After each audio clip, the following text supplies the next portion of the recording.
Voilà les concurrents qui s'élancent avec un départ un petit peu lent derrière du favori de la course, Clichette, contre le numéro 2 qui a perdu une ou deux longueurs, mais rien de très alarmant puisque son jockey Christophe Soumillon le remet aussitôt dans la bataille. En revanche, on tire beaucoup avec Temple Boy, le numéro 6 qui est pour l'instant à l'arrière.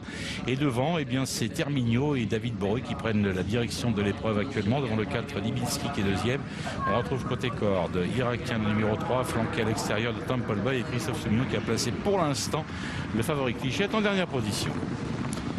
Petit peloton qui reste tout de même assez compact alors que nous allons sortir dans quelques instants du premier tournant pour avoir des lignes d'en face. Quoique petit peu brillant devant, Herminio là se garde pour l'instant le contrôle de la situation face à Libinski avec à l'extérieur Temple Boy qui s'abat toujours avec la main de son jockey Gabriele Congiu qui est toujours troisième, un petit peu en épaisseur. Irakien est côté corde pour l'instant.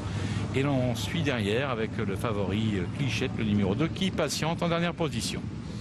Le train n'est pas très soutenu, il fallait s'attendre à une course un peu tactique sous l'impulsion toujours d'Herminio, Las qui a l'avantage et qui ne demande qu'à avancer.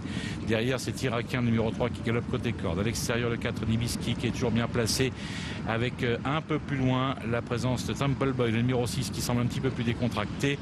Quant au numéro 2 Clichette, le favori, il ferme toujours la marche.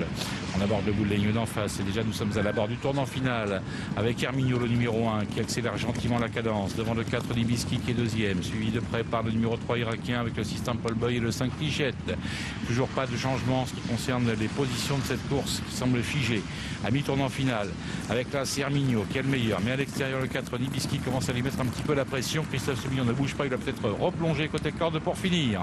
L'entrée de la ligne d'arrivée maintenant, alors que nous sommes lancés au centre avec la casaque du numéro 1 Herminio qui a l'avantage. Finalement Christophe Soumillon choisit l'extérieur comme option et vient très fort avec le numéro 2 Clichette. Rien n'est joué à mi-ligne d'arrivée, ils sont presque tous les uns tout près des autres avec Temple Boy, le numéro 6 qui essaie d'attaquer sèchement le numéro 1 Herminio, alors que Clichette à l'extérieur se défend également vaillamment et un petit peu de mal à répondre pour l'instant avec là c'est Herminio qui a toujours pour l'instant l'avantage courageusement. Est-ce qu'il va réussir à s'imposer avec David Breu? Apparemment c'est le numéro 1 Herminio qui l'emporte. La deuxième place sera pour le numéro 2 Clichette qui ne peut pas véritablement se relancer à la fin, et la troisième pour le numéro 6 Temple Boy, courageux. As 2, 6, 4 et 3, victoire d'Herminio qui a repoussé jusqu'au bout la bonne et vaine attaque du numéro 2 Clichette. Exactement, très bien vu par David Breu. Le cheval était superbe en sortant. On vous avait remontré tout à l'heure, grâce à notre réalisateur, le galop d'essai, de façon à ce que vous en imprégniez. Je pense que tout le monde était d'accord pour voir que cet Herminio était au top de sa condition physique. Et il est toujours gai, joyeux. Regardez-le comme